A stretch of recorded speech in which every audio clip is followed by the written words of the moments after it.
part 1, I showed how you can find this schematic in online at the American Radio History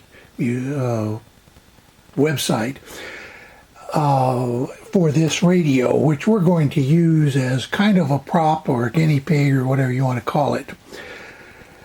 I thought you might like to take a look at the actual manuals. Now, these were published by Ryder back in the day. They're becoming scarce, and frankly, they're harder to use than the online. These are also available on DVD and other things, but I think for someone who is trying to keep their initial investment down, I wouldn't go buy these manuals. As I say, they're becoming scarce, and as a result, they're becoming pricey. And everything that's in these big books can also be found online, as I showed in part 1. Another source of radio diagrams from back in the day were published by a company called Supreme Publications, compiled by M.N. Beekman. I think I'm pronouncing that right. And once again, these can be found online at the same American Radio History website. I'll show you how to do that in a second. A third source of servicing information are manuals that were published by the manufacturers. This is a reprint of a Zenith Radio Manual that was published once again back in the day. This is also available, I know, on DVD. I think it might even be available online. But what you'll find is that generally what's in the Ryder manuals is the same thing as in the factory manuals. Much of Ryder's material was just a reprint of the factory materials. And of course, I pointed out that there are indexes to the Ryder manuals. There also is an index to the Supreme publications with supplements, etc. Because you can find all of this online, I suggest that you not try to find paper copies of this unless you just are a book collector. But before I show you how to find those Beekmans online, I would like to mention another source, which was the PhotoFact folders published by the Howard W. Sams company. Now, unfortunately, most of these, and this is a paper index, there's also an index available online, and you can download these from Howard W. Sams, the PhotoFact folders, and particularly for anything post-war, the Howard W. Sams were sometimes better than the Ryders, but unfortunately, you do have to pay for these, even today. So I suggest that if you're looking for a low investment entry level into radio servicing or even TV or whatever, that you try to stay with the Ryder or the Beekmans. By the way, Ryder and Beekman also published books of television servicing data, as of course did Howard W. Sams. So that's another thing that's available, and once again, those are available, most of those are available online. Now we're back at the AmericanRadioHistory.com website up here, and I have the Beekman Manual page open. You can once again find this using either the index that's on the left or the search feature of the website. You notice that at the top are some pictures of what the fronts of some of these look like. And then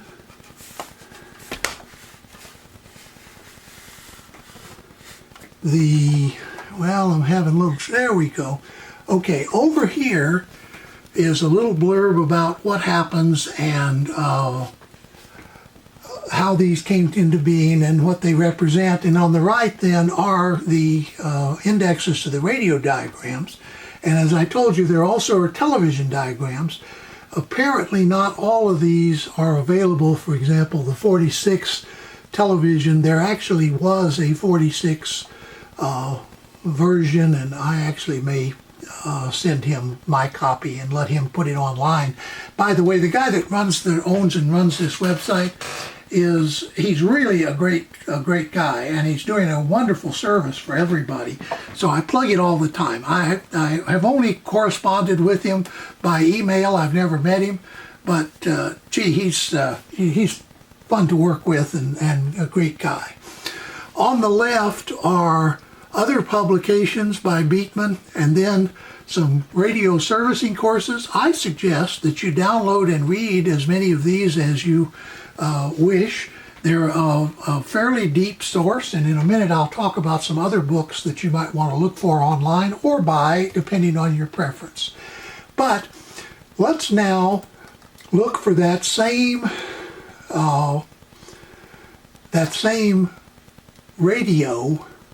This is the 1946, and the Radio Diagrams Manual. So I haven't looked to see if the one that we're looking at here is in this. Actually, let me take a look at that and see if it is.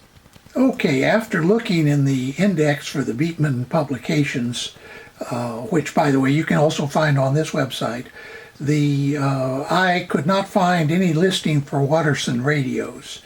So let me move now to some books that you might want to either buy or look for online that I've found helpful in learning radio and that you might, I hope, find helpful as well. So here is a book that I know you can find on the American Radio History website called the Radio Troubleshooting Guidebook. It's published by Ryder. They have a bunch of Ryder books, and by the way, on the website, sometimes you can find these under the title Radio, and sometimes you can find them under the index for Ryder. But nonetheless, you can either buy a copy of this. I found it pretty good. It's not as comprehensive as some of those I'll show later. I sort of saved the best till last. But it is a very good general guidebook. It was written in the day, so it's from the point of view of a service person back in the 40s or 50s. Here is a book written more in the modern day, How to Repair Old-Time Radios by Clayton L. Hallmark. And I have found this useful as well. Once again, this is a more modern book, but it looks back to the radios of the 30s, 40s, and 50s. Here is another modern book. And once again, I don't know how many of these are available online or whether they're still in print. But this is a modern look at antique radio repair. This is the third edition by Alfred Corbin. Once again, a good look at radios from the period. If you're interested in the history of the development of radio, including the development of vacuum tubes, then I suggest you look for this book. It used to be available in reprint from Antique Electronic Supply in Arizona. I don't know if it still is. It's called Behind the Front Panel. It's probably the best short history of the development of radio, the early tubes like the triode and the TRF sets and things like that. Now jumping back to the day, this is another Ryder book that it was very highly sought after back in the day, servicing superheterodynes. Of course, At some point, maybe we'll talk about the transition, but prior to the Superheterodyne, the receivers that existed were primarily crystal radios and tuned radio frequency, or TRF radios. They each had their own problems. The Superheterodyne was a much superior design, and when it began to come out in quantity, it quickly took over radio design or radio construction. This next book is called Profitable Radio Troubleshooting. I'll zoom in a little so you can see a little more. By Marcus and Levy. Now, I will point out you do need to be careful. There's another person who spells his name a little differently than this, who is also named Marcus, who also does some books. But this particular book by Marcus and Levy is a very good book, but it is written from the standpoint of the business aspects of radio in the day. So it contains chapters on things like how to charge for your services and how to set up an advertising campaign and things like that. But it also does contain some information on radio servicing. This one is called Practical Radio Servicing, and this is similar to the one you just saw, but more on the technical aspects. This is Elements of Radio Servicing, and once again it is by Marcus and Levy. This happens to be the second edition, and it is probably the best one-volume text on radio servicing.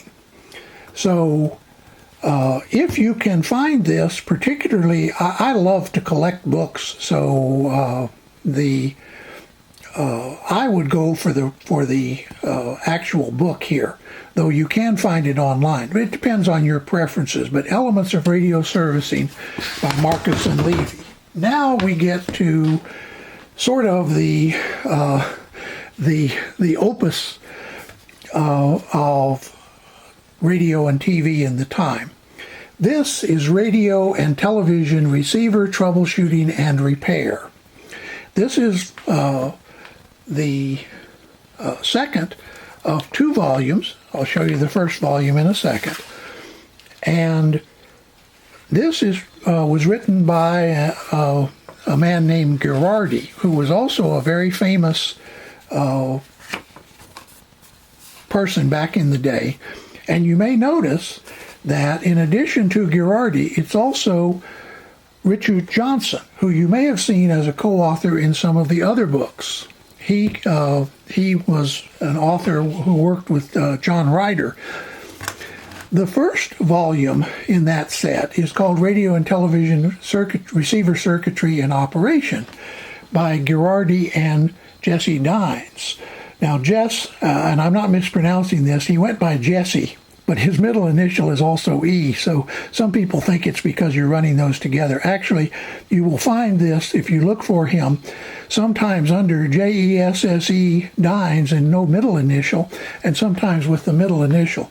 At any rate, it's a book about the actual circuits. So if you're looking for sort of the theory and an explanation of how a circuit operates, this is probably one of the best books. There are lots more. In fact, I would suggest that you prowl around the internet, especially the American Radio History website, also Nostalgia Air, and places like that. You'll find an awful lot of this kind of data available, and it's most of it is completely free. Well, I've probably talked over my 10-minute limit again, so I'm going to wrap this all up. This is the radio, once again, that we're going to use as our guinea pig. And in subsequent parts, I'm going to start getting into the actual components and perhaps at some point even the circuits of a radio like this. Before I go, I would like to mention a book by Richard McWhorter called The All-American 5 radio. That's what this radio is, and this is a book that he wrote that is a very nice overview of the All-American 5. He also has a website called the All-American 5, or called All-American 5, I think, and publishes videos on YouTube, which I find very informative. So I suggest that you look also for Richard McWhorter or the phrase All-American 5, particularly if you're interested in this kind of radio, which was the 5-tube radio that was produced by the tens of millions. Okay, well, talking long enough, let's kind of wrap this up. Stay tuned for part 3, and in the meantime, have a nice day.